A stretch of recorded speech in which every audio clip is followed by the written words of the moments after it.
দিতে পারি এবং তাদেরকে আমরা বলছি এখানে কিন্তু বিনিয়োগও করতে, যে সেখানে আমরা জায়গাও দিতে পারবো। পাশাপাশি আমাদের যে ৮০ মাইল লম্বা আমাদের বালুকাময় সমুদ্র সৈকত রয়েছে, এই সমুদ্র সৈকতেও আমি আহ্বান করছি যে তারা এখানে পর্যটনের জন্য যদি চায় আমরা জায়গা দেব এবং তারা সেটা উন্নত করতে পারবে। কাজে এইভাবে আমি মনে করি যে আমাদের এই সফরের মধ্য দিয়ে দুই দেশে ব্যবসা বাণিজ্য এবং অভিজ্ঞতা বিনিময়ের একটা ভালো সুযোগ সৃষ্টি হয়েছে, যেটা ভবিষ্যতে আর্থসামাজিক ক্ষেত্রে কাজে লাগবে।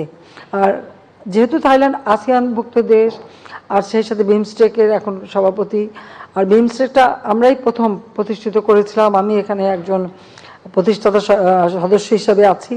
তো এই আমাদের এই আঞ্চলিক সহযোগিতাটাকে আরও আমি গুরুত্ব দেই, যেটা এবারে আপনারা দেখেছেন যে যে কোভিড-19 অতিমারির পরে বিশ্বের পরিস্থিতি অনেকটা পরিবর্তন।